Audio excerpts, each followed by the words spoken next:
The stagecoach dust hadn't even settled when Faith Sullivan saw him waiting outside the general store, his black hat pulled low, and those cold eyes tracking her every movement like a wolf watches a wounded deer. 3 months she had been running from Victor Kane. 3 months since she witnessed him gun down that sheriff in cold blood back in Santa Fe. 3 months since he decided she belonged to him, and no lawman's death would stop him from claiming what he wanted. Now, in the summer heat of 1882, she had made it to Ardmore, Oklahoma, praying this dusty cattle town would finally be far enough from his reach. But the moment she saw that familiar silhouette leaning against the weathered storefront, her heart dropped like a stone into dark water. Faith gripped her worn carpet bag tighter and stepped down from the coach, her legs trembling beneath her travel-stained skirts. She was 22 years old, had been a schoolteacher in New Mexico Territory before everything fell apart, and now she was alone in a strange town with a killer on her trail. The other passengers dispersed quickly, eager to escape the oppressive afternoon sun, leaving her standing in the middle of the dirt street wondering if she should run or if running would only make things worse. "Miss Sullivan." Victor's voice carried across the distance, smooth as whiskey and twice as dangerous. He pushed off from the storefront and started toward her with that unhurried gait of a man who knew his prey had nowhere left to go. "You have led me on quite the chase." Faith's mouth went dry.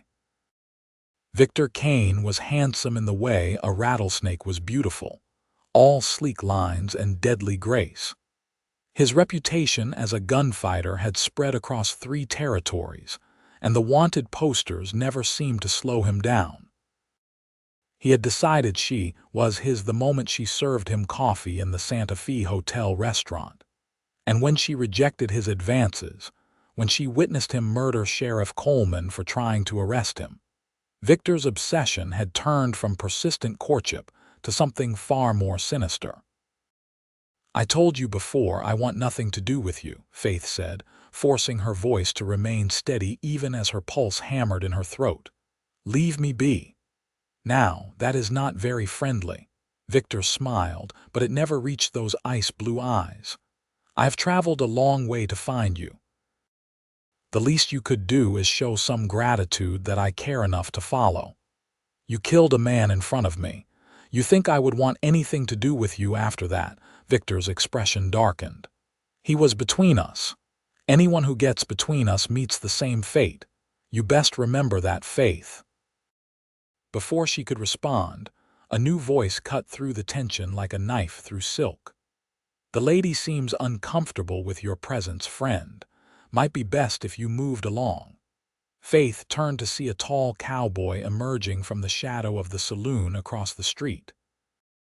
He wore dusty range clothes, a well-worn Stetson, and a Colt revolver sat easy on his hip like it belonged there.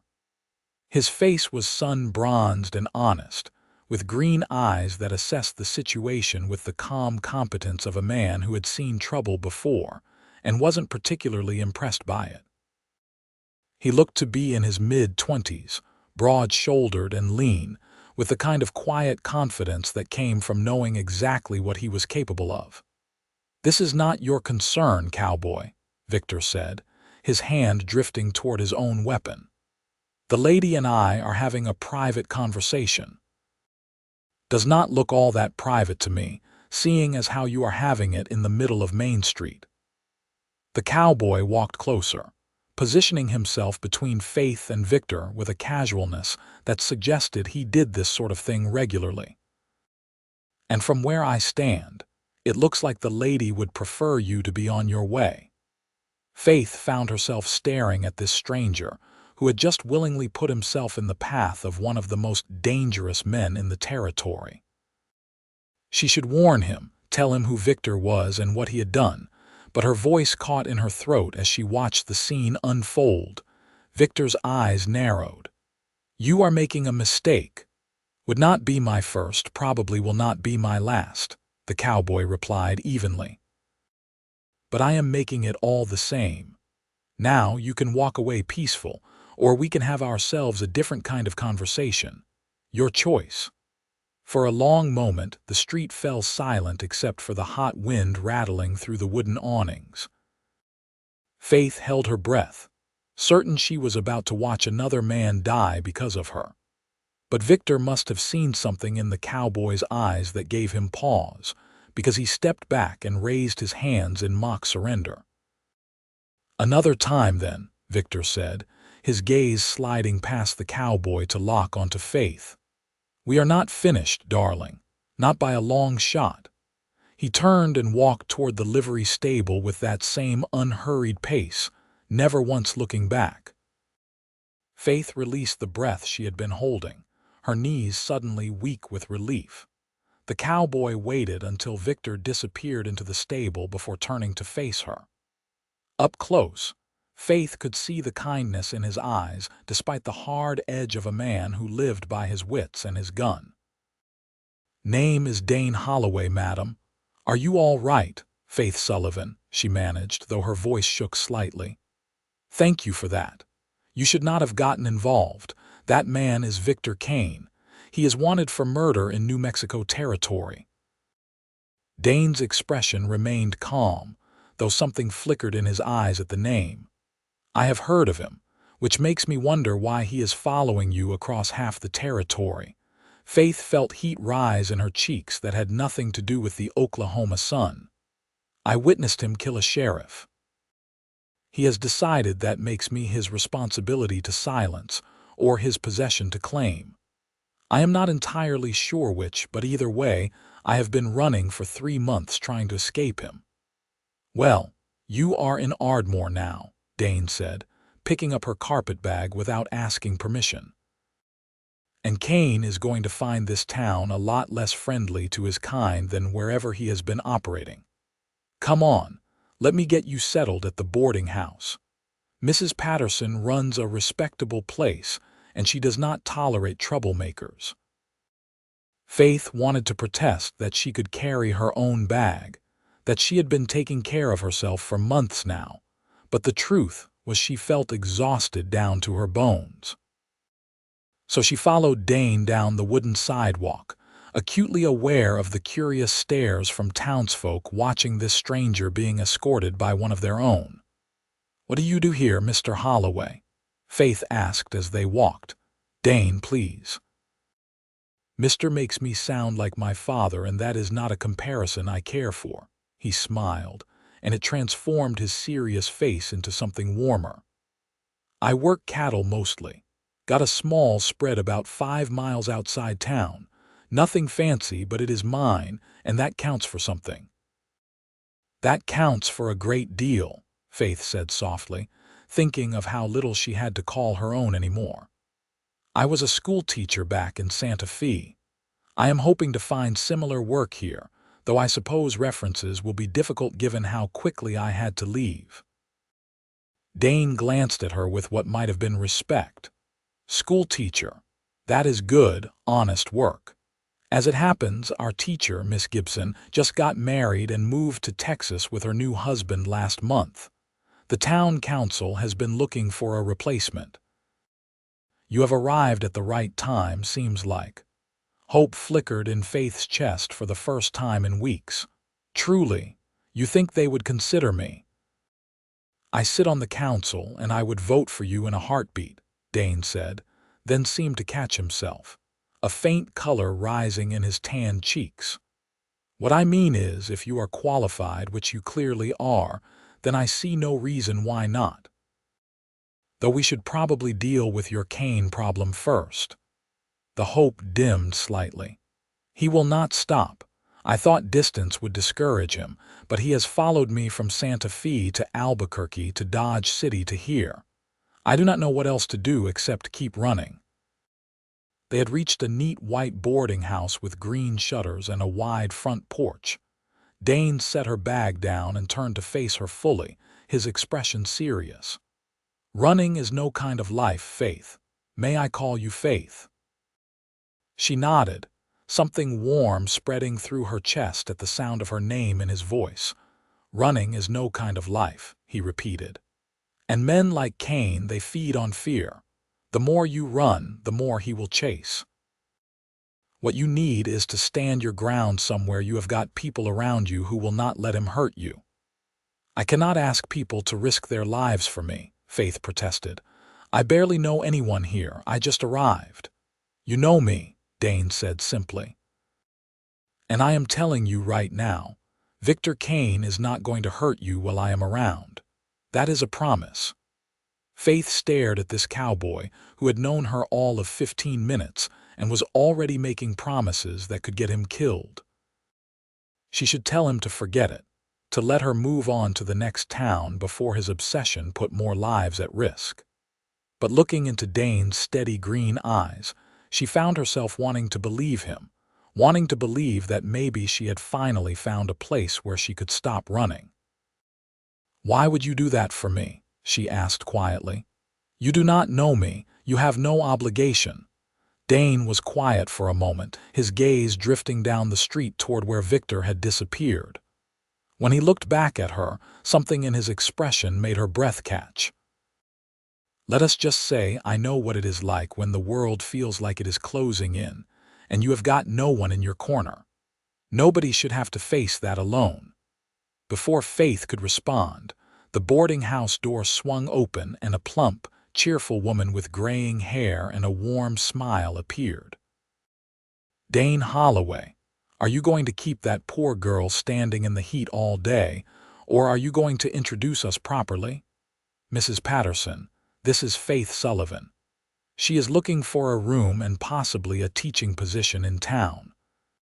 Faith, this is Alina Patterson, who runs the finest boarding house in Oklahoma Territory and makes apple pie that would make angels weep." Mrs. Patterson laughed and swatted Dane's arm affectionately. "Flatterer. Come in, dear. You look absolutely done in from traveling. Let us get you settled, and then we can discuss everything else." Faith followed the older woman inside, glancing back to see Dane still standing on the porch, watching the street with the alertness of a man expecting trouble. Something about his protective stance made her feel safer than she had in months, but it also scared her. She had seen what Victor Kane did to people who got in his way, and the last thing she wanted was this kind, brave cowboy's blood on her conscience. Mrs. Patterson showed her to a small but clean room on the second floor with lace curtains and a view of the street. "Bath is down the hall. Meals are at 7, noon, and 6, and I do not tolerate drinking, gambling, or entertaining men in the rooms. Other than that, you are welcome to come and go as you please." "Thank you," Faith said, setting her carpetbag on the narrow bed. "Mrs. Patterson, what can you tell me about Dane Holloway?" The older woman's expression softened. "Wondering about your rescuer, are you? Cannot say I blame you. Dane is good people, dear. His father was a mean drunk who worked him half to death on their ranch when he was growing up. When Dane turned 18, his father got himself killed in a bar fight, and Dane inherited the place. He worked himself to the bone building it into something profitable. And now, he is one of the most respected ranchers in the county. He is on the town council, helps out at the church when Reverend Thomas needs something built or fixed, and he has never been anything but a gentleman to everyone he meets." Faith absorbed this information, trying to reconcile the picture Mrs. Patterson painted with the man who had so calmly faced down a killer in the street. "He seems very capable." "He is that," Mrs. Patterson agreed, "though he keeps to himself mostly. Lost his mother when he was young, and I think growing up with his father taught him not to trust easy.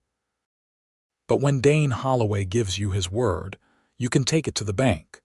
If he said he would help you, then that is exactly what he will do." After Mrs. Patterson left, Faith sat on the bed and finally let herself acknowledge how exhausted she was. 3 months of running, of looking over her shoulder, of sleeping with one eye open in cheap hotels and boarding houses across the territory. had worn her down to nothing. She wanted to believe Dane could help her, wanted to believe that Ardmore could be the sanctuary she had been seeking. But fear whispered that Victor Kane had never failed to find her before, and this time would be no different. She thought about Dane's eyes, calm and green as a mountain lake, and the way he had positioned himself between her and danger without hesitation. Men like that were rare, especially in her experience. Most men either ran from trouble or caused it. Dane seemed to be the kind who ran toward it if it meant protecting someone who needed help. Faith stood and moved to the window, looking down at the street below. Ardmore was smaller than Santa Fe, but it had a solid, permanent feel to it. The buildings were well maintained, the streets relatively clean, and the people she had seen looked prosperous and settled. This was a town with roots, a community that looked after its own. Maybe, just maybe, if she could become part of that community, she would finally find the safety she desperately needed. A knock at the door interrupted her thoughts. She opened it to find Dane standing in the hallway, his hat in his hands. "Sorry to disturb you, but I wanted to let you know I spoke with Sheriff Blackwell. Told him about Kane and the situation. He is going to keep an eye out, and I also asked him to send a telegram to Santa Fe to see if there are any active warrants that could help us." "Thank you," Faith said, touched by how quickly he had taken action. "You have already done so much for me." "Not nearly enough yet," Dane replied. "I also spoke with Reverend Thomas about the teaching position. He is the head of the school board. He would like to meet with you tomorrow morning if you are feeling up to it." Faith's heart lifted. "I am, absolutely. What time?" 9 o'clock at the schoolhouse. "I can escort you if you like, just to make sure Kane keeps his distance." "I would appreciate that," Faith admitted. "Though I worry about putting you in danger. Victor is not the kind of man who forgets a slight." Dane's expression hardened slightly. "Neither am I, and I have got something he does not." "What is that?" "People who will stand with me if it comes to it. Kane is alone, Faith. He might be fast with a gun, but even the fastest gunman cannot outdraw a whole town." He settled his hat back on his head. "Get some rest. I will be back at 8:30 tomorrow morning." After he left, Faith lay down on the bed and stared at the ceiling, her mind racing. Everything was happening so fast. This morning she had been on a stagecoach, resigned to another day of running, another town where she would have to hide and lie and look over her shoulder. Now she was in a clean room in a respectable boarding house, with a job interview scheduled, and a cowboy who seemed determined to protect her from the monster who had been hunting her for months. She thought about Dane's face, the quiet strength in his voice, the way he had looked at her like she mattered, like she was worth protecting. It had been so long since anyone had looked at her that way. Her parents were dead, she had no siblings, and the friends she had made in Santa Fe had scattered like leaves in the wind when the trouble started. She had grown accustomed to being alone, to relying only on herself, but Dane was offering her something different. Not just protection, but connection. The possibility of roots, of community, of belonging somewhere again.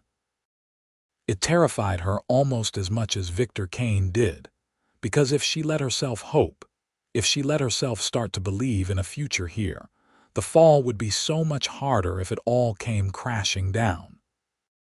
Sleep came eventually, though her dreams were troubled, filled with shadows and the sound of gunfire. She woke several times during the night, her heart pounding, certain she had heard Victor's voice in the hallway. But each time, there was nothing but silence and the gentle creak of the old boarding house settling in the darkness. Morning came with golden light streaming through the lace curtains. Faith washed and dressed in her best outfit, a modest blue dress that brought out the color of her gray eyes. She pinned her dark blonde hair up carefully, wanting to look professional for the interview. When she came downstairs at 8:15, She found Dane already waiting in the parlor, freshly shaved and wearing clean clothes. He stood when he saw her, and something in his expression made her pulse quicken. "You look very nice," he said, then seemed embarrassed by his own forwardness. "I mean, very professional, for the interview." "Thank you," Faith replied, feeling warmth creep into her cheeks. "You did not have to come so early. Wanted to make sure we had time for breakfast. Mrs. Patterson makes excellent biscuits and gravy." He offered his arm, and after a moment's hesitation, Faith took it. They ate in the boarding house dining room, joined by 3 other lodgers who were all polite and welcoming. No one asked awkward questions about where she came from or why she was there, though she caught them shooting curious glances at Dane. Clearly his presence at breakfast with the new arrival was noteworthy. After they finished eating, Dane escorted her outside. The morning was already warm, promising another hot Oklahoma day. Faith scanned the street nervously, looking for any sign of Victor, but saw nothing suspicious. "He is staying at the hotel," Dane said quietly, noticing her tension. "Sheriff Blackwell is keeping tabs on him. If he moves, we will know about it." They walked through town together, and Faith found herself relaxing slightly despite the circumstances. Ardmore had a pleasant, lived-in quality to it. Children played in yards, women hung laundry, men gathered outside the mercantile discussing crops and cattle prices. It felt like a real community, the kind of place where people knew each other's names and looked after one another. The schoolhouse was a neat white building at the edge of town with a bell tower and a small playground out front. Reverend Thomas turned out to be a kindly man in his 50s with gentle eyes and a firm handshake. He invited them into the classroom, which was bright and cheerful with maps on the walls and rows of empty desks waiting for students. "Miss Sullivan, Dane has told me a bit about your situation," Reverend Thomas began, settling into a chair behind the teacher's desk. "I want you to know that this community takes care of its own, and if you join us here, you will have the full support and protection of everyone in Ardmore." Faith felt her throat tighten with unexpected emotion. "That means more than you know, Reverend." They spent the next hour discussing her qualifications, her teaching philosophy, and the needs of the Ardmore school. Faith found herself relaxing as they talked, remembering why she had loved teaching in the first place. Working with children, helping them discover the world through books and learning, had always felt like the most meaningful thing she could do with her life. "I have to say, Miss Sullivan, I am impressed," Reverend Thomas said finally. "Your credentials are excellent, and it is clear you have a real passion for education. If you are willing to commit to at least 1 school year, I would like to offer you the position." "I accept," Faith said immediately, relief washing over her. "Thank you so much for this opportunity." Classes start in 2 weeks, which should give you time to prepare and settle in. The salary is $40 a month, plus you will have use of the teacherage, that is the small cottage behind the schoolhouse. It is not much, but it is private and comfortable. After finalizing the details, Faith and Dane left the schoolhouse together. She felt lighter than she had in months, almost giddy with the realization that she had a job, a place to live, a reason to stay in one place instead of constantly running. "Thank you," she said to Dane as they walked back toward town. "I could not have done this without you." "You would have managed," Dane replied. "You are stronger than you give yourself credit for, Faith, but I am glad I could help." They were passing the hotel when Victor Kane stepped out onto the boardwalk, blocking their path. Faith's momentary happiness evaporated like morning dew under the hot sun. "Morning, Miss Sullivan," Victor said pleasantly, though his eyes were cold. "Holloway, I hear congratulations are in order." "New teaching position, how wonderful." "Move aside, Kane," Dane said evenly, his hand resting casually on his belt near his revolver. "I am just making conversation," Victor replied. "Though I do wonder if the good people of Ardmore know they are hiring someone who is running from the law." Faith's blood ran cold. "I am not running from the law. You are the one who murdered Sheriff Coleman. That is your word against mine, sweetheart, and I have got a dozen witnesses who will swear I was playing cards at the saloon when poor Coleman was shot. Can you say the same?" "You are lying," Faith said, her voice shaking with anger and fear. "Those men you claim as witnesses are your gang members. Everyone knows you killed him." Victor smiled that cold, terrible smile. "Knowing and proving are two different things. Now we can settle this easy. Come with me right now, and I will leave this nice little town alone. Keep fighting, and I promise you will regret it." "She is not going anywhere with you," Dane said, stepping between them again. "And you are done making threats in my town. You have until sundown to leave Ardmore. If you are still here after that, we are going to have a problem." Victor's eyes flashed dangerously. "You are giving me an ultimatum, Cowboy. I am giving you good advice.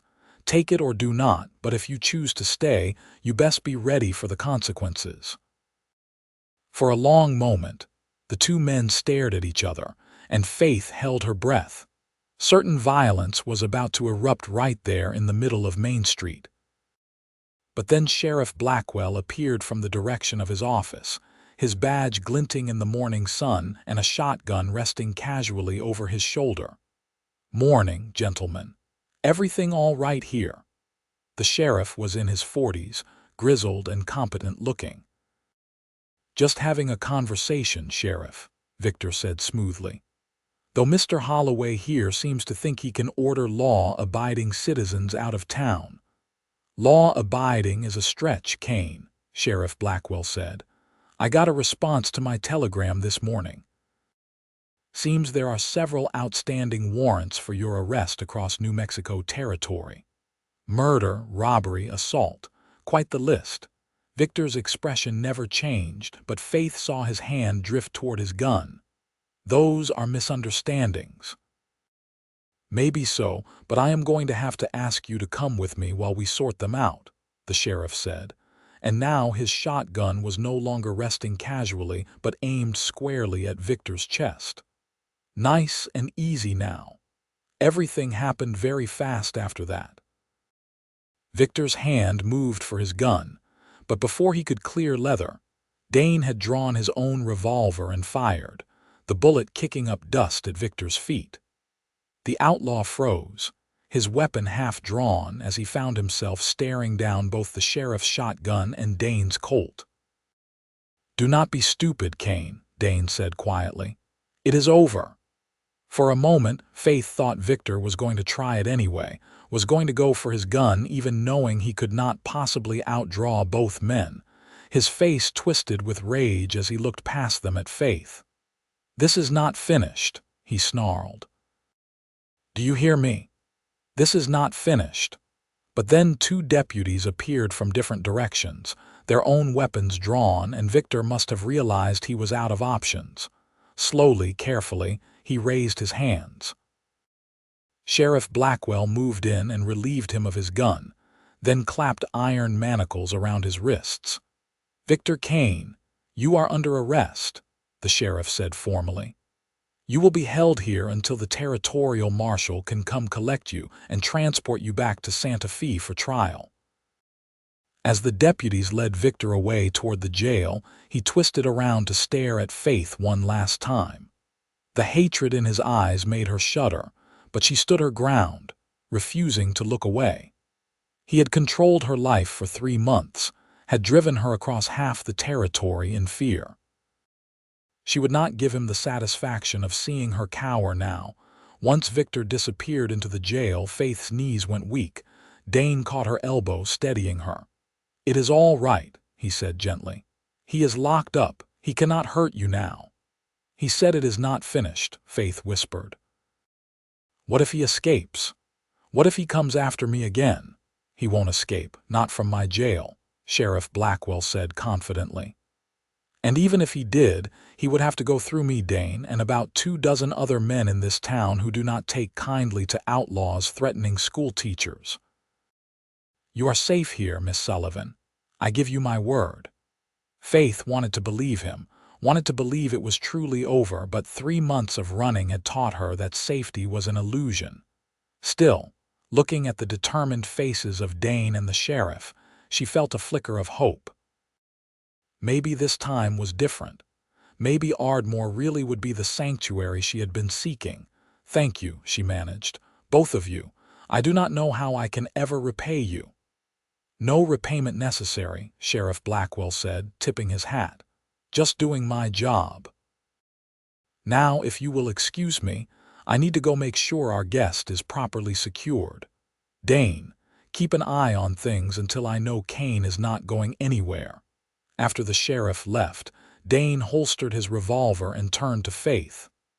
Let me walk you back to the boarding house. You have had enough excitement for one day. They walked in silence for a while, Faith's mind reeling with everything that had just happened. It felt surreal that after months of terror, Victor Kane was finally behind bars. She kept expecting to wake up and find it was all a dream, that she was still running, still looking over her shoulder at every shadow. You are very fast with that gun, she said finally, glancing at Dane. I did not expect that. Dane looked uncomfortable. I do not like violence, but I have lived in the territory my whole life. A man learns to handle a weapon if he wants to survive. Does not mean I enjoy using it. You could have been killed back there.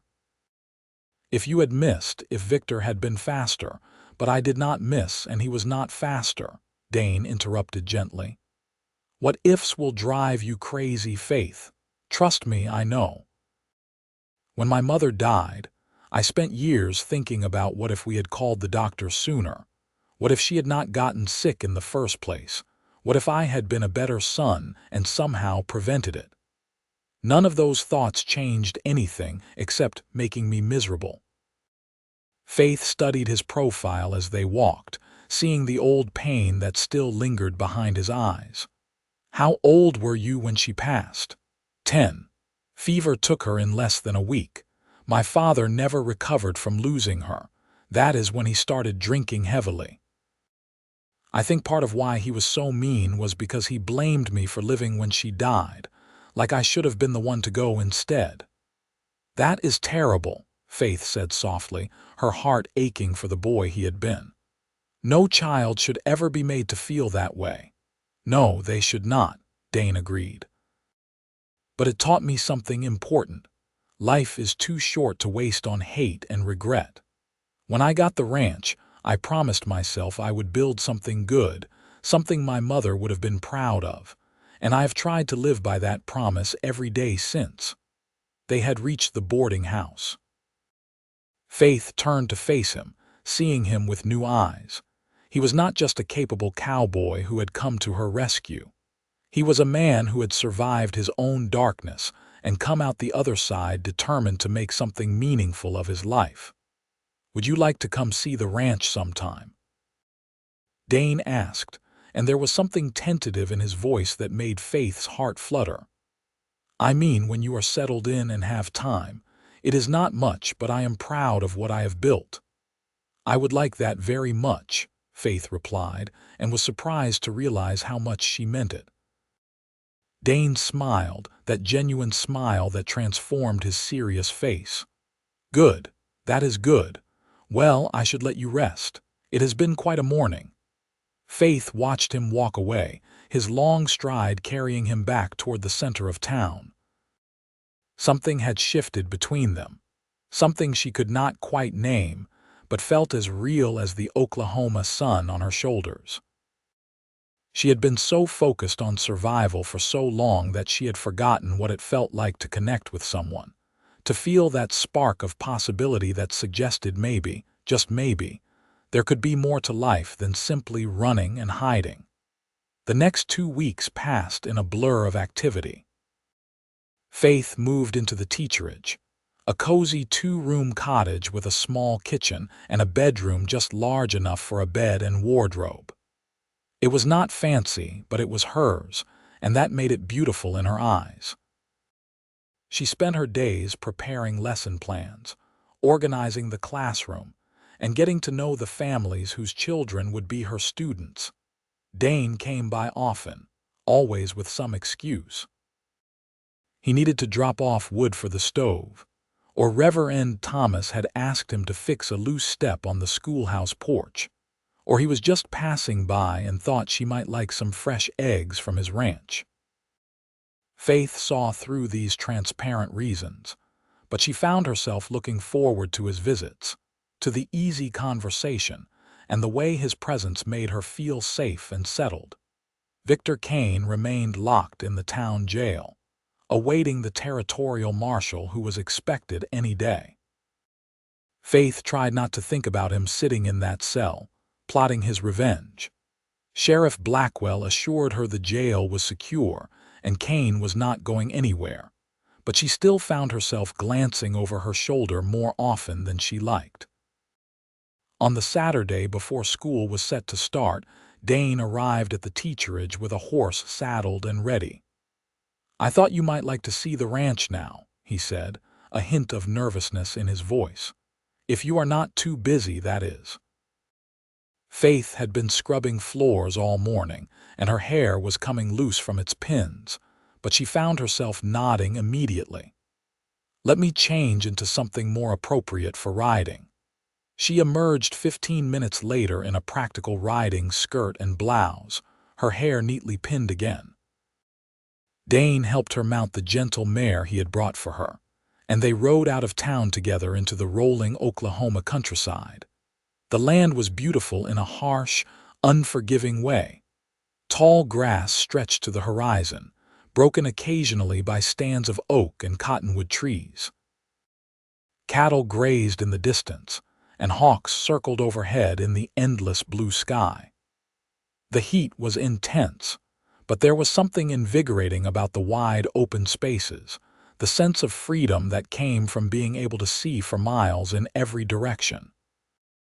Dane's ranch appeared after about 30 minutes of riding, a collection of sturdy buildings arranged around a central yard.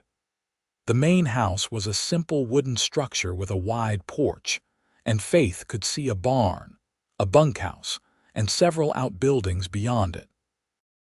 Everything was well maintained, speaking to the care and effort Dane had put into the place. "It is not much," Dane said as they dismounted, and Faith heard the uncertainty in his voice. "But it is home." "It is wonderful," Faith said honestly. "You should be very proud of what you have built here." Dane's face lit up with pleasure, and Faith realized how much her opinion mattered to him. He showed her around, introducing her to the 3 ranch hands who helped him run the place, all of them polite young men who clearly respected their boss. The cattle operation was modest but profitable, and Dane spoke knowledgeably about breeding lines and market prices in a way that made it clear he knew his business. They ended up on the porch of the main house, sitting in rocking chairs and drinking cool water from the well. The afternoon sun slanted across the yard, painting everything gold, and Faith felt a contentedness she had not experienced in longer than she could remember. "Can I ask you something?" Dane said after a while, his voice tentative. "Of course. What made you become a teacher?" "It is not the easiest profession, especially out here where resources are limited, and families sometimes do not see the value in education." Faith considered the question, touched that he cared enough to ask. "My mother was a teacher back in Missouri before she married my father. She taught me to read when I was very young, and I remember thinking it was like magic, the way all those letters could combine to tell stories and share ideas. After my parents died when I was 16, I knew I needed to support myself, and teaching was one of the few respectable professions available to a woman. But it became more than just a job. Seeing a child's face light up when they finally understand something they have been struggling with, or watching them discover a love of learning that never gets old. "Your parents would be proud of you," Dane said softly. "I hope so. What about you? Did you ever want to do anything besides ranching?" Dane was quiet for a moment, rocking gently in his chair. "When I was young, I wanted to be a lot of things. A doctor, maybe, or a lawyer. Someone who could help people and make a real difference. But after my mother died and my father started drinking, those dreams seemed impossible. The ranch was falling apart, and all my energy went into just keeping us afloat. After he died, I thought about selling the place and starting fresh somewhere, maybe going back to school. But in the end, I realized the ranch was the only thing I had left of my mother. She loved this land, used to take me on walks through the pastures and teach me the names of all the plants and birds. Keeping the ranch going, making it successful, felt like honoring her memory." Faith reached over and touched his hand, a gesture of comfort and connection. "She would be proud of you too." Dane turned his hand over, his fingers closing gently around hers. The touch sent warmth spreading through Faith's chest, and when she looked up and met his eyes, she saw the same awareness reflected there. Something was growing between them, something that went beyond gratitude for his protection or his attraction to a woman in need. It was deeper than that, rooted in genuine understanding and respect. "Faith," Dane said, his voice rough. "I know the timing might not be right, and God knows I am not good at this sort of thing, but I need you to know that my feelings for you go beyond just wanting to keep you safe. You are smart and brave and beautiful, and being around you makes me think about possibilities I had stopped letting myself imagine." Faith's heart hammered in her chest. "What kind of possibilities?" "The kind where I wake up and you are the first thing I think about. Where this house is not so empty anymore because you are in it.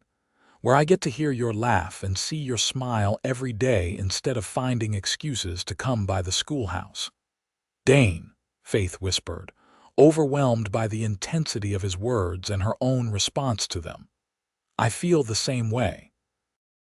I have been trying not to, trying to tell myself it is too soon and I am too damaged from what I have been through, but the truth is I care about you. More than I probably should given how recently we met." "There are no rules about this kind of thing," Dane said, moving his chair closer to hers, their clasped hands still connecting them. "When something feels right, maybe we should just let it be right instead of overthinking it. But what if Victor escapes? What if he comes back and hurts you because of me? He is not going to escape, and even if he did, I can take care of myself. Faith, you cannot live your whole life afraid of what might happen. Trust me, I spent years doing that after my mother died, always waiting for the next terrible thing. It is no way to live." Faith knew he was right, but fear was a hard habit to break. Still, sitting here on his porch with his hand warm around hers, looking out over the land he had built with his own determination and hard work, she wanted to believe that maybe she deserved this. Maybe she deserved happiness and safety and the chance to build something meaningful with a good man. "I want to try," she said finally.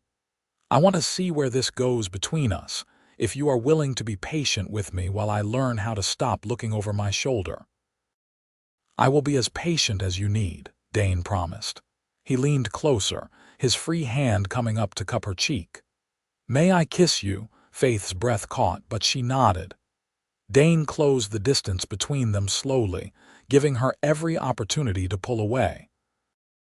When his lips met hers, it was gentle and sweet, a question more than a demand.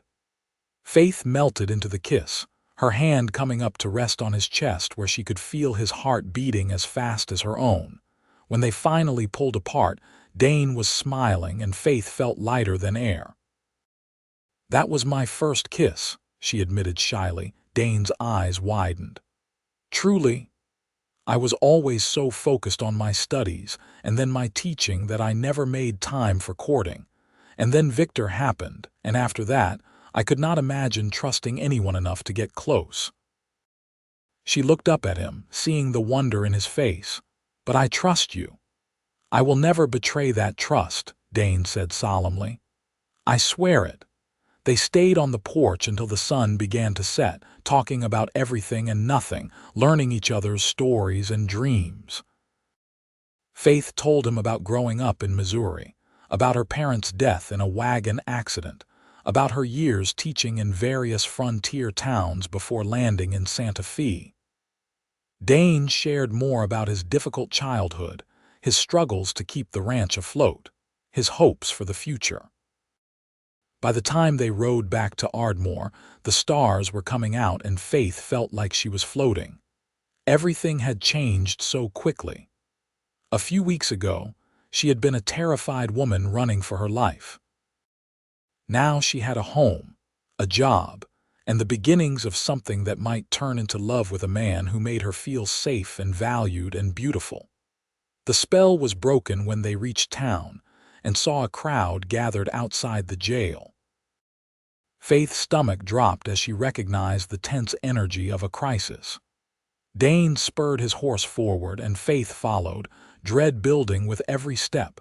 Sheriff Blackwell stood on the jail steps, his face grim. When he saw Dane and Faith approaching, he came to meet them. "There has been trouble," he said without preamble. "Kane tried to escape about an hour ago. He failed, but he killed Deputy Morris in the attempt." Faith felt the blood drain from her face. Another man dead because of her, because Victor Kane could not accept that she did not want him. "Is Kane secure?" Dane asked, his voice hard. "He is alive and back in his cell, though it was a close thing. Some of the townsmen wanted to lynch him right then and there, and I cannot say I blame them. Morris was well liked." The sheriff looked at Faith, his expression sympathetic. "I am sorry, Miss Sullivan. I know this is not what you wanted to hear." "It is not your fault," Faith said, though guilt weighed heavy on her heart. "Is there anything I can do?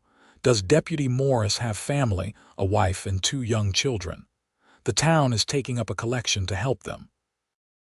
Sheriff Blackwell hesitated, then added, "The territorial marshal is supposed to arrive tomorrow. Once he takes Kane off our hands, this will all be over."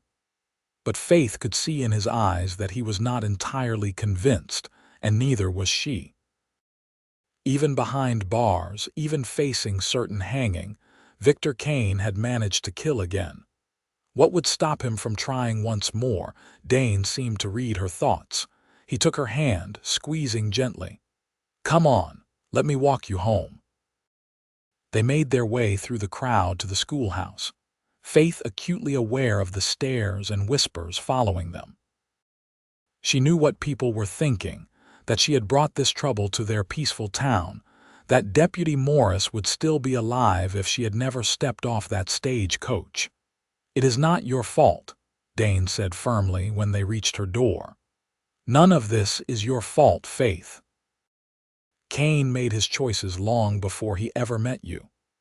But if I had just kept running, if I had not stopped here, then he would have caught up with you somewhere else, somewhere you did not have people to protect you, and you might be the one dead instead of Deputy Morris." "Is that what you think would be better?" Faith shook her head, tears burning behind her eyes. "No, but I cannot help feeling responsible. That poor man, his family will be taken care of. That is what communities do. And Kane will pay for what he did, I promise you that." Dane pulled her into his arms, and Faith let herself lean against his solid warmth, drawing comfort from his strength. "Tomorrow the marshal will take him away, and this nightmare will finally be over." But that night, as Faith lay in her small bed in the teacherage, she could not shake the feeling that something was wrong. The silence felt ominous rather than peaceful, and every small sound made her startle awake, her heart racing. Morning came with shouting in the distance. Faith scrambled out of bed and threw on a dress, not bothering with her hair as she ran toward the sound. A crowd had gathered in the center of town, and when Faith pushed through, she saw what had them so agitated. The jail was a smoking ruin, one wall blown out, and Sheriff Blackwell stood in front of it covered in soot and blood. "He is gone," the sheriff was saying, his voice hoarse. "Kane's gang showed up before dawn with dynamite. They blew the wall, grabbed Kane, and rode off before we could mount any kind of defense." Faith felt her legs go weak. He was out. Victor Kane was out, and now he would be coming for her with nothing to stop him and a fresh reason to want revenge. Dane materialized at her side, his face set and determined. "How many in the gang?" he asked the sheriff. "5, maybe 6. They were gone before I could get a good count, headed north out of town." "Then we follow them," Dane said. "Round up a posse, we can catch them if we move fast." "Dane, no," Faith said, grabbing his arm. "You cannot go after them. Victor and his gang are killers. You will get yourself killed." "And if we do not go after them, they will come back here," Dane replied, his green eyes blazing with determination. "They will come back for you, Faith. I would rather face them on my terms than wait for them to strike when we are unprepared." Sheriff Blackwell was already organizing men, calling for volunteers and checking weapons. Within 30 minutes, a posse of 15 armed men was ready to ride, Dane among them. Faith stood on the boardwalk and watched them prepare, her heart in her throat. Dane came over before mounting up, his expression softening when he looked at her. "I will come back," he promised. "We will end this, and then we can start our life together properly. No more running, no more fear." "Please be careful," Faith whispered. "I cannot lose you, not when I just found you." Dane kissed her forehead gently. "You will not lose me. I have too many plans for our future to let some outlaw stop me now." Then he mounted his horse and joined the others, and Faith watched them ride north in a cloud of dust and determination. The day that followed was the longest of Faith's life. She tried to keep busy, tried to focus on lesson plans and classroom preparation, but her mind kept wandering to Dane and the posse, wondering if they had caught up with Kane's gang, wondering if Dane was hurt or worse. Mrs. Patterson brought her lunch at the teacherage, refusing to let Faith stay alone. "That young man of yours will be fine," she said bracingly. "Dane Holloway is too stubborn to let anything happen to him." "He is not my young man," Faith protested weakly. "We have only known each other a few weeks." "Time does not matter when it is right," Mrs. Patterson said with the wisdom of her years. "I knew my Henry for 3 days before I agreed to marry him, and we had 42 wonderful years together before the fever took him. When you know, you know." Faith wanted to believe her, but fear kept whispering that she was a fool to hope for happiness, when everything in her life seemed to end in tragedy. Evening fell with no word from the posse. Faith stood on the porch of the teacherage, staring north into the gathering darkness, praying for some sign that Dane was all right. The town was quiet, everyone waiting for news, the tension thick enough to cut with a knife. It was full dark when Faith heard the sound of horses approaching. She ran toward Main Street along with dozens of other people, her heart hammering as the posse rode into view. She counted frantically, trying to see through the darkness and dust, looking for Dane's familiar form. He was there, near the back of the group, still in the saddle and apparently unharmed.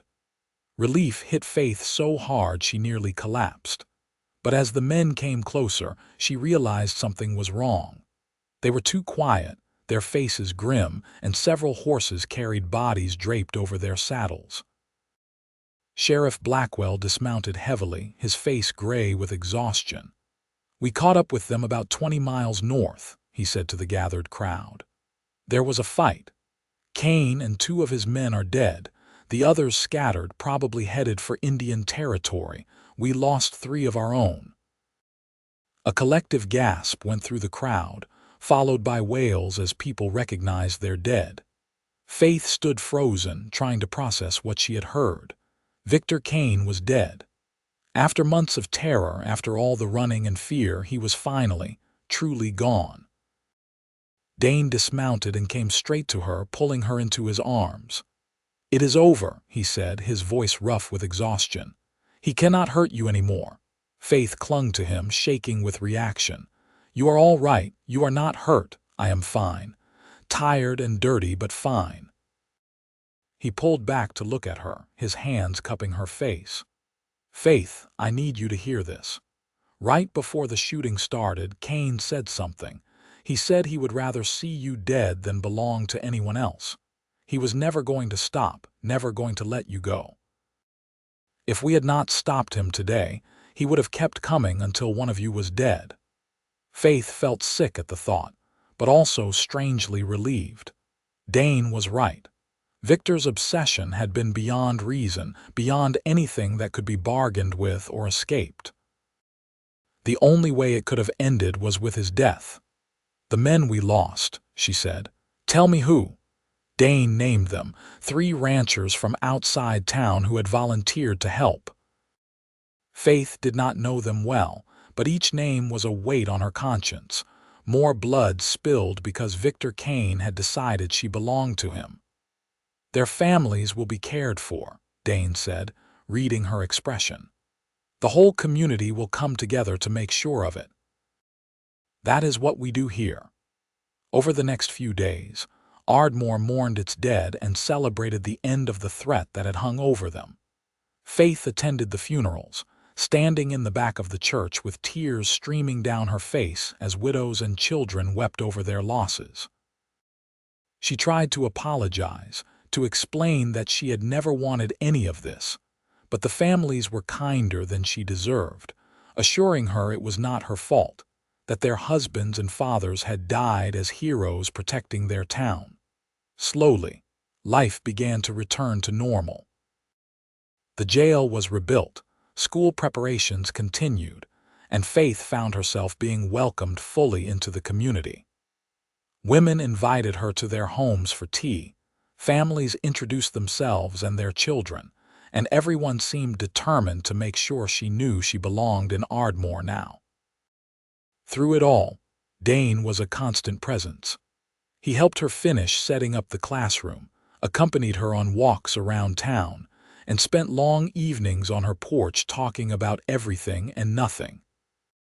The connection between them deepened with each passing day, growing from attraction into something more profound. On the last Sunday before school started, Dane arrived at the teacherage dressed in his best clothes. "I would like to take you to church," he said, "and afterward, maybe we could have lunch at my ranch again. There is something I want to ask you." Faith's heart fluttered as she changed into her Sunday dress, a simple green cotton that brought out the color of her eyes. She had an idea of what Dane might want to ask, and the thought filled her with equal parts excitement and terror. Was she ready for this? Could she really let herself believe in a future with him? The church service was lovely, Reverend Thomas preaching about renewal and second chances. Faith felt like he was speaking directly to her, reminding her that past tragedies did not define her future. Afterward, several families approached her to introduce their children who would be in her class, and Faith felt a warm glow of anticipation. Teaching had always been her refuge, the place where she felt most herself, and she could hardly wait to begin again. The ride out to Dane's ranch was peaceful, the late summer sun warm but not oppressively hot. When they arrived, Dane led her not to the house but to a spot on a small hill overlooking the property. From here, Faith could see the entire spread, the buildings and pastures and the vast Oklahoma sky stretching endlessly above. "This is where I come when I need to think," Dane said, helping her settle on a blanket he had brought. "I used to bring my mother here when I was little. She loved watching the sunset from this spot." They sat in comfortable silence for a while, and then Dane turned to face her, his expression serious. Faith, I know we have not known each other long, and I know you have been through hell these past months, but I also know that what I feel for you is real and deep and lasting. I love you. I love your strength and your kindness, and the way you never gave up even when everything seemed hopeless. I love the way you talk about teaching, the passion in your voice when you discuss books and learning. I love how you make me think about the future instead of just surviving day to day. Faith's eyes filled with tears as she listened, her heart so full she thought it might burst. I am not smooth with words, Dane continued, and I know I am just a cowboy without much to offer except a small ranch and a lot of hard work. But I promise you, if you say yes, I will spend every day of my life making sure you feel safe and loved and valued. I will build you the life you deserve, the one Kane tried to steal from you. He reached into his pocket and pulled out a simple gold ring.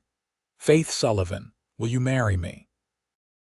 Faith could barely see him through her tears. Yes, she whispered. Yes, I will marry you, Dane Holloway. Dane's face split into the most beautiful smile Faith had ever seen. He slipped the ring onto her finger and then he kissed her, and Faith felt like she was finally, truly home. All the running, all the fear, all the darkness of the past months faded away in the warmth of his embrace. They were married 3 weeks later in a simple ceremony at the church, with what seemed like the entire town in attendance. Faith wore a cream-colored dress that Mrs. Patterson helped her sew, and Dane wore a new suit that made him look almost uncomfortable in its formality. But when he saw Faith walking down the aisle toward him, his expression softened into such love and wonder that Faith had to blink back tears. Reverend Thomas performed the ceremony, speaking about love and commitment and building a life together. When Dane said his vows, his voice was steady and sure, promising to love and protect Faith for as long as they both lived. Faith's voice shook slightly when she made her own promises, but she meant every word with her whole heart. School started the following week, and Faith threw herself into teaching with renewed passion.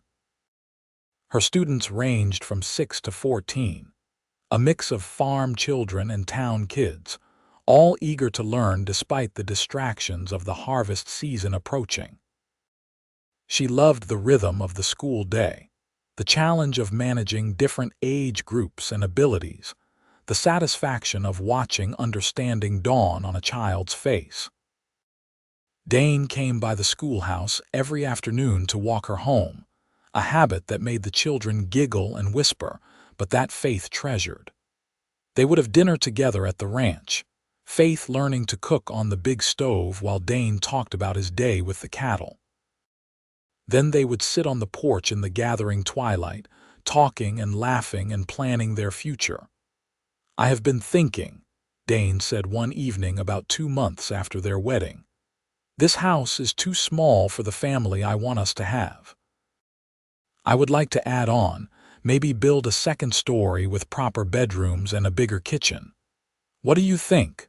Faith's hand drifted unconsciously to her belly, where she suspected new life was already growing, though it was too early to be certain. I think that sounds wonderful. How many children are you planning for us to have? Dane grinned. As many as you will give me. I grew up alone and I hated it.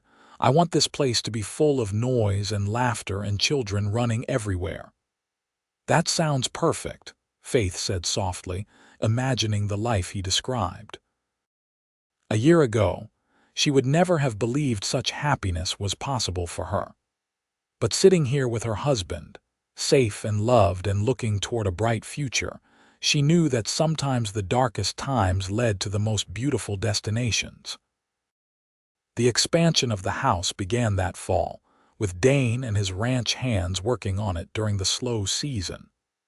Faith spent her evenings drawing up plans for how the new rooms should be arranged, imagining filling them with children and love. By Christmas, the second story was complete, and they moved into the larger master bedroom with windows overlooking the ranch. Faith's suspicions about being pregnant were confirmed by the local doctor in January, and Dane's reaction was everything she could have hoped for. He whooped with joy, picked her up and spun her around despite her protests, and then spent the rest of the evening planning nursery arrangements and baby names. "If it is a boy, I want to name him after my mother," Dane said that night as they lay in bed, his hand resting protectively on Faith's still flat stomach. Her name was Grace. "That is a lovely name for a girl," Faith said, smiling in the darkness. "But what if it is a boy?" "Then we could use it as a middle name maybe. What would you like for a first name?" They debated names for hours, laughing and teasing each other, until finally falling asleep wrapped in each other's arms. Life had never felt so full of promise, so rich with possibility. Faith continued teaching through the spring, though she knew she would need to take a break once the baby came. The school board agreed to hire a temporary replacement for the fall term, with the understanding that Faith would return when she was ready. Her students threw her a surprise party on her last day before summer break, presenting her with a beautiful quilt they had all worked on together, each square decorated with messages of love and congratulations. The baby came on a hot August night, a long and difficult labor that left Faith exhausted, but overjoyed when the midwife finally placed her son in her arms. He was perfect, with a full head of dark hair and his father's green eyes. They named him James Grace Holloway, and Dane wept when he held his son for the first time, overcome with emotion. "He is beautiful," Dane whispered, staring down at the tiny bundle in his arms. "You are beautiful. Thank you for giving me this, Faith. Thank you for trusting me enough to build this life with me." "Thank you for saving me," Faith replied, though she knew now that she had saved herself as much as he had saved her. Running to Ardmore, standing her ground against Victor Kane's obsession, choosing to believe in love and safety instead of succumbing to fear, those had been her choices, her victories. The years that followed were full of joy and hard work. James was followed by a daughter they named Sarah, then another son named Thomas, and finally twin girls they called Emma and Rose. The ranch house that had once seemed too large filled with children's laughter and the chaos of family life. Faith returned to teaching when Sarah was old enough for school, bringing her children with her to the classroom. It became a familiar sight in Ardmore, the Holloway children sitting in the front row while their mother taught, all of them eventually learning to read and write under her patient guidance. Dane expanded the ranch over the years, hiring more hands and building a reputation for quality cattle. He joined the town council and became one of Ardmore's most respected citizens, known for his fairness and his willingness to help anyone in need. But his favorite role was always father and husband, and he made sure to spend time with each of his children every day, teaching them to ride and work the ranch, while Faith taught them their letters and numbers. On their 10th wedding anniversary, Dane took Faith back to that hill overlooking the ranch, the same spot where he had proposed. The children were with Mrs. Patterson for the evening, giving them a rare moment of privacy. "You remember what I said up here all those years ago?" Dane asked, holding Faith close as they watched the sun set over the land they had built together. "You said you loved me and wanted to spend your life making sure I felt safe and loved and valued," Faith replied, leaning into his warmth. "You have kept that promise every single day, Dane."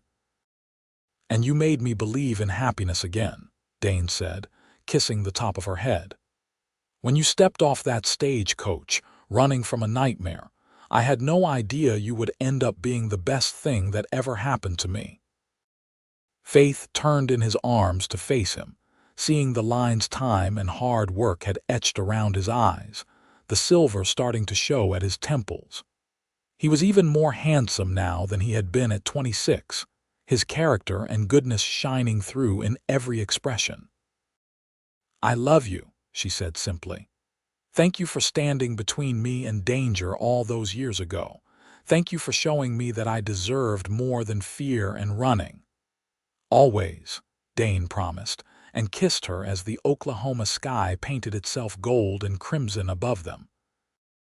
They walked back to the house hand in hand as darkness fell, and Faith thought about the long journey that had brought her to this moment. Victor Kane's obsession had driven her across the territory, had cost good men their lives, had nearly destroyed her ability to trust and hope. But it had also led her to Ardmore, to Dane, to the life she had built here with her own courage and determination. The teacherage stood empty now, used occasionally for storage but mostly a reminder of where Faith's new life had begun. The schoolhouse still rang with children's voices every day, though Faith had trained a young assistant who would eventually take over when Faith decided to retire. The jail had been rebuilt stronger than before, and Sheriff Blackwell, now graying but still sharp, kept the peace with a firm but fair hand. Ardmore had grown over the decades since Faith's arrival, new families moving in, new businesses opening, the railroad finally arriving to connect them more firmly to the rest of the territory. But it kept its character as a place where people looked after each other, where community meant something real and lasting. Faith and Dane's children grew up strong and happy, surrounded by love and stability. James showed his father's talent for ranching and often talked about taking over the operation when he was old enough. Sarah had her mother's love of learning and declared she wanted to be a teacher too. Thomas was still figuring out his path, but he had a gentle soul that reminded Faith of Dane. The twins were only 5, still more interested in play than planning their futures, but already showing distinct personalities. On quiet evenings when the children were asleep and the house was peaceful, Faith would sometimes think about that terrified woman who had stepped off the stagecoach so many years ago. She barely recognized herself in that frightened girl. Life with Dane had taught her that she was stronger than she knew, braver than she believed, and worthy of the love and respect he showed her every day. Dane never let her forget that she had saved herself as much as he had helped her. "You made the choice to stop running," he would remind her when she downplayed her own courage. "You made the choice to stand and fight, to build a life here instead of letting fear control you. I just gave you a reason to stay." But Faith knew the truth lay somewhere in between. She had needed his protection and support to feel safe enough to plant roots, and he had needed her love and faith in him to become the man he had always wanted to be. They had saved each other in ways large and small, building something together that neither could have created alone. Years continued to pass in the peaceful rhythm of ranch and school life. The children grew, started families of their own, and the house that had once been too large filled with grandchildren. Dane's hair went fully silver, and Faith's dark blonde locks showed threads of white, but they still walked hand in hand every evening, still shared their dreams and fears, still loved each other with the depth and passion of that first kiss on the porch so long ago. When Faith was 65, she finally retired from teaching, passing the schoolhouse on to her daughter Sarah, who had returned to Ardmore after studying at the Territorial Normal School. The handoff felt right, like coming full circle, and Faith took pride in watching Sarah inspire her own generation of students the way Faith had inspired hers. Dane slowed down too, letting James run more of the ranch while he focused on training his grandsons in the skills they would need to continue the family legacy. But he never lost his love of the land, his connection to the place he had built from nothing into something meaningful and lasting. On their 40th wedding anniversary, their children threw them a celebration at the ranch, inviting what seemed like half the territory. Faith stood on the porch of the house that had grown and changed along with their family, looking out at the crowd of people who had become part of their story. There were the original townspeople who had welcomed her when she was still running scared. Some of them gone now, but others still present and celebrating. There were her former students, now grown with children of their own, many of them crediting Faith with inspiring their own love of learning. There were Dane's ranch hands over the years, men who had learned from his example and gone on to build their own successful operations. Dane came to stand beside her, his arms slipping naturally around her waist. "What are you thinking about?" he asked, knowing her well enough to read the reflection in her eyes. "Everything," Faith said simply. "How far we have come, how much we have built, how blessed we have been. I was just remembering that first day when I saw Victor waiting for me and thought my life was over. And then you stepped between us, and everything changed." "Best decision I ever made," Dane said, kissing her temple. "Well, second best. The best was convincing you to marry me." Faith laughed, the sound still bright and joyful even after all these years. "You did not have to convince me very hard."